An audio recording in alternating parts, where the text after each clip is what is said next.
Over Q.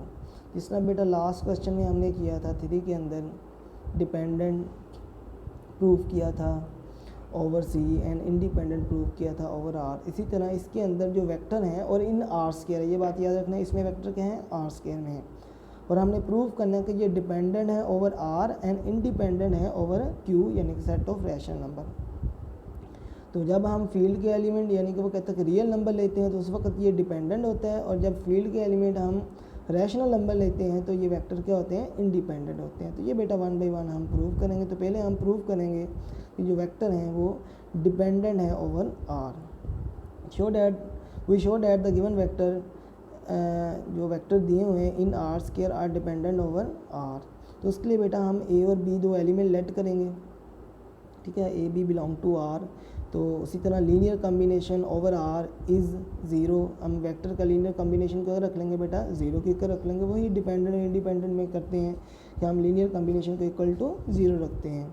अब बेटा ए अंदर मल्टीप्लाई हो जाएगा दोनों कंपोनेंट के साथ, और प्लस बी भी अंदर दोनों कंपोनेंट के साथ मल्टीप्लाई हो जाएगा, इक्वल टू 0,0 लिख लिया, क्योंकि आर स्क्वायर में है तो डेफिनेटली जो वेक्टर होगा ज़ीरो वेक्टर वो भी क्या होगा आर स्क्वायर में 0,0 होगा। अब बेटा इनको ऐड कर लेंगे, ऐड करने का तरीका कर वही दोनों ऑर्डर पेयर के, जो फर्स्ट ऑर्डर पेयर है उसका first component plus second order pair का जो सेकंड ऑर्डर पेयर का फर्स्ट कंपोनेंट आ जाएगा, कॉमा बेटा फर्स्ट ऑर्डर पेयर का second component plus second order pair का सेकंड कंपोनेंट जो है वो ऐड हो जाएंगे। अब बेटा इनको कंपेयर कर लेंगे, बाय कंपेयरिंग फर्स्ट जो कंपोनेंट है वो भी इक्वल टू 0 आ जाएगा और सेकंड कंपोनेंट भी क्या आ जाएगा इक्वल टू 0 आ जाएगा। यहाँ तक तो बेटा वही काम है जो ऑलरेडी हम प्रीवियस क्वेश्चन के अंदर डिस्कस करते रहे हैं। अब हमने इन इक्वेशन नंबर 1 और 2 को सॉल्व करके ए और बी की वैल्यू कैलकुलेट करनी है, ठीक है। तो उसके लिए फ्रॉम इक्वेशन 1 को बेटा हम अब देखें तो फ्रॉम इक्वेशन 1 क्या है 3 + √2a + 7b is equal to 0। तो यहाँ से बेटा क्या आ जाएगा प्लस का 7b, राइट साइड पर क्या आगे क्या हो जाएगा माइनस का 7b हो जाएगा। और नेक्स्ट क्या करेंगे बेटा जो b के साथ कोफिशिएंट है वो a के नीचे डिवाइड हो जाएगा, जो a का कोफिशिएंट है वो b के नीचे आके डिवाइड हो जाएगा। ओके बेटा, तो पिछले क्वेश्चन में भी हमने यही किया था। तो अब नेक्स्ट क्या होगा बेटा, अब नेक्स्ट हम इनको क्या रखेंगे k की इक्वल कंसीडर करेंगे, ठीक है, k की इक्वल है कंसीडर करेंगे। तो वहाँ से a over -7 equal to k हो जाएगा और कॉमा b ओवर 3 + √2 भी इक्वल टू क्या हो जाएगा k के बराबर हो जाएगा, ठीक है बेटा। तो यहाँ से a की वैल्यू क्या आ जाएगी -7k और b की वैल्यू क्या आ जाएगी 3 + √2 इंटू k हो जाएगी। तो बेटा फर्स्ट इक्वेशन को यूज़ किया और उसको हमने k की कर रख के वहाँ से a और b की वैल्यू कैलकुलेट कर ली, तो इसका नाम स्टार रख देंगे। अब बेटा ये a और b की वैल्यू के अंदर है k, इस k कांस्टेंट की वैल्यू कैलकुलेट करने के लिए हम क्या करेंगे, ये a और b की जो वैल्यू है इसको इक्वेशन नंबर 2 के अंदर पुट कर देंगे। तो इक्वेशन नंबर 2 क्या है, दोबारा मैं पीछे लेके जाता हूँ पेज नंबर 1 पर जी बेटा। तो ये इक्वेशन नंबर 2 आपको सामने नज़र आ रही है। तो इसमें जहाँ पर a और b है ना, ये 1 + √2a + 1 + 2 इंटू √2 इंटू b, तो यहाँ पर a और b की वैल्यू पुट कर दें। दोबारा उसी पेज पर आ गया मैं, putting the values of a and b in equation number 2। तो बेटा जहाँ पर a था और b था वहाँ मैंने वैल्यू पुट कर दी। पुट करने के बाद बेटा नेक्स्ट सिंप्लीफाई करेंगे, -7k इंटू 1 + √2 प्लस ये दोनों आपस में मल्टीप्लाई हो जाएंगे 1 3 के साथ, और 1 जो है वो √2 के साथ भी मल्टीप्लाई हो जाएगा, प्लस 2 इंटू √2 3 के साथ हो जाएगा, 3 × 2 = 6 √2 हो जाएगा, और 2 इंटू √2 के साथ मल्टीप्लाई होगा तो 2 √2 क्या आ जाएगा √2 का स्क्वायर, और k बार वैसे ही रहेगा।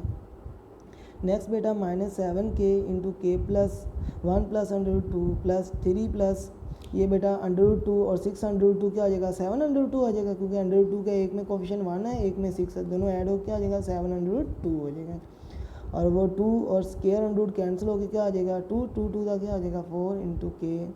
तो नेक्स्ट क्या आ जाएगा बेटा -7 के into 1 plus under root 2 plus 7 plus वो 3 और 4 7 हो जाएगा plus 7 into under root 2 into के आ जाएगा। तो नेक्स्ट टाइम में बेटा -7 के इंटू 1 प्लस अंडर रूट 2 ये वैसे आ जाएगा, इसमें से 7 कॉमन आ जाएगा तो 7 के 1 प्लस अंडर रूट 2 हो जाएगा इक्वल टू 0। तो ये बेटा अब इक्वेशन नंबर 3 बन गई। अब हमने देखना है इक्वेशन नंबर 3 के अंदर क्या मैं नंबर पुट करूं कि ये होल्ड कर जाए।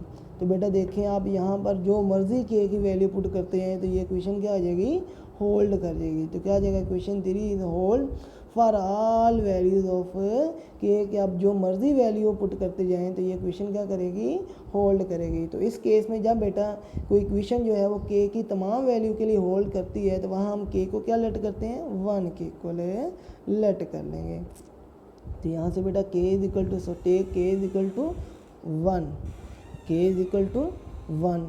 तो यहाँ से बेटा स्टार क्या बन जाएगा स्टार क्या बन जाएगा ए की जगह क्या आ जाएगा वो अब ये के इज इक्वल टू 1 है तो वो जो स्टार ऊपर एक्सप्रेशन हमने फाइंड किया वहाँ के की वैल्यू पुट कर देंगे। तो ए क्या आ जाएगा -7 और बी क्या आ जाएगा बी इज इक्वल टू आ जाएगा 3 प्लस अंडर रूट 2 और ये बेटा दोनों वैल्यू क्या हैं नॉन ज़ीरो।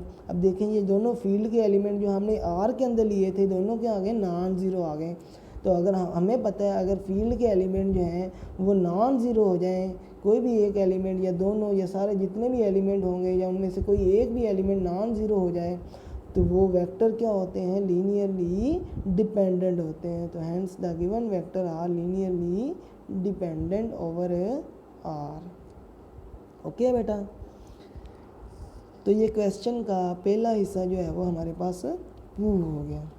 अब बेटा क्वेश्चन का दूसरा हिस्सा क्या है वो हम देखते हैं नेक्स्ट पेज के अंदर जी। तो पेज 3 में क्या है now we show that the given vector in R square वो जो वेक्टर गिवन थे आर स्क्वायर में are linearly independent over Q. अब हमने प्रूव करना है कि वो दोनों वेक्टर जो हैं जो आर स्क्वायर में हैं वो लीनियरली इंडिपेंडेंट है क्यू में।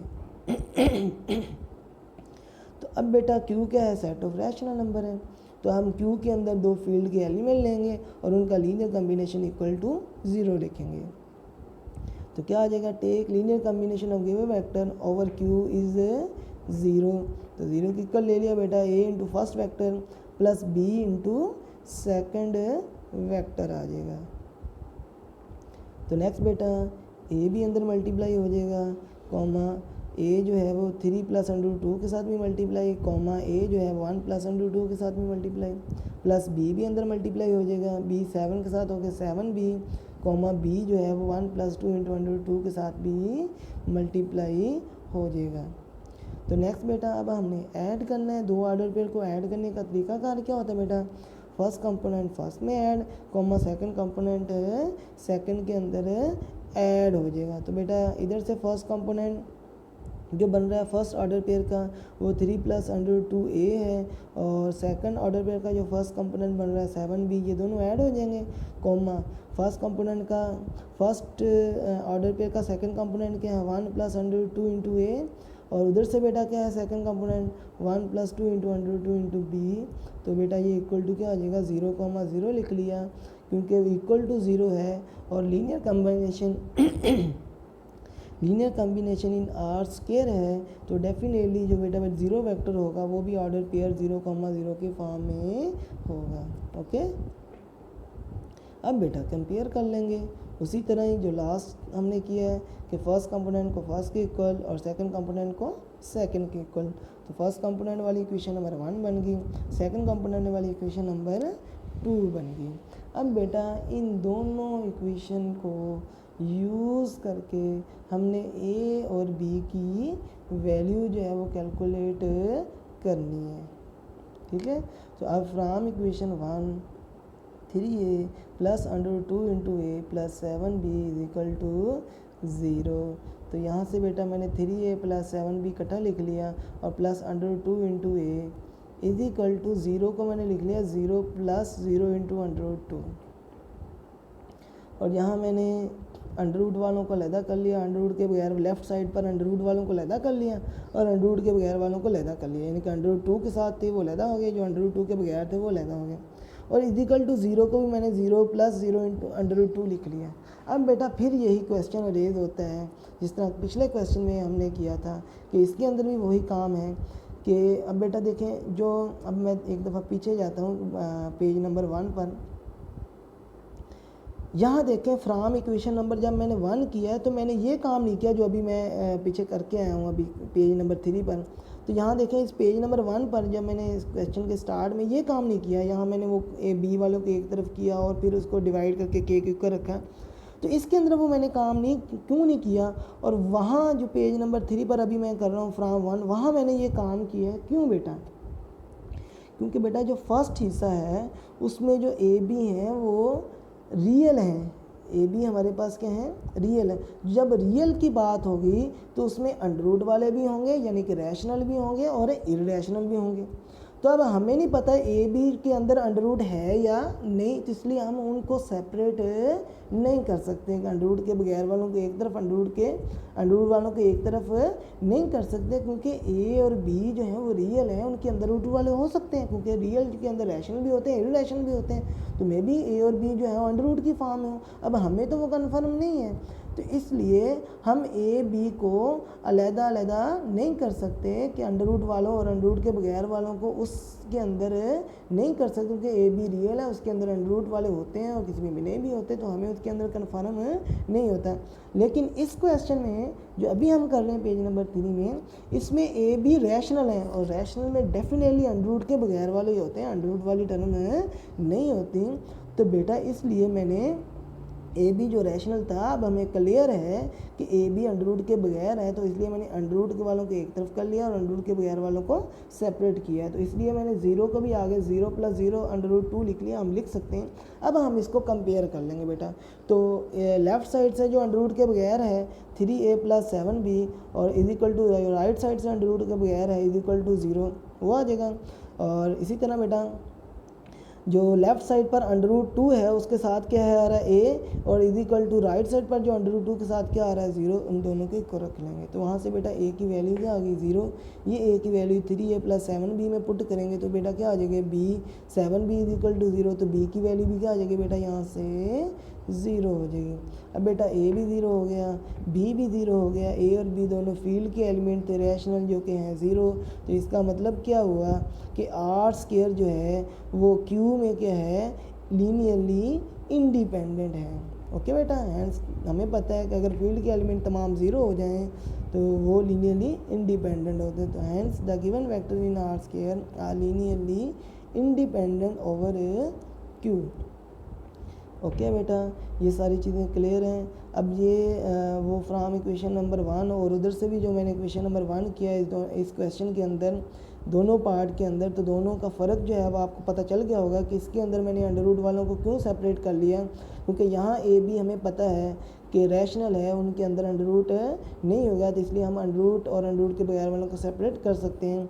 लेकिन पिछला जो पार्ट था, फर्स्ट पार्ट था, उसमें रियल था ए बी, तो रियल के अंदर अंडर रूट वाले भी होते हैं, तो इसलिए हमें कन्फर्म नहीं वहाँ ए बी जो है अंडर रूट के है या अंडर रूट के बगैर है, इसलिए वहाँ मैंने सेपरेट नहीं किया था।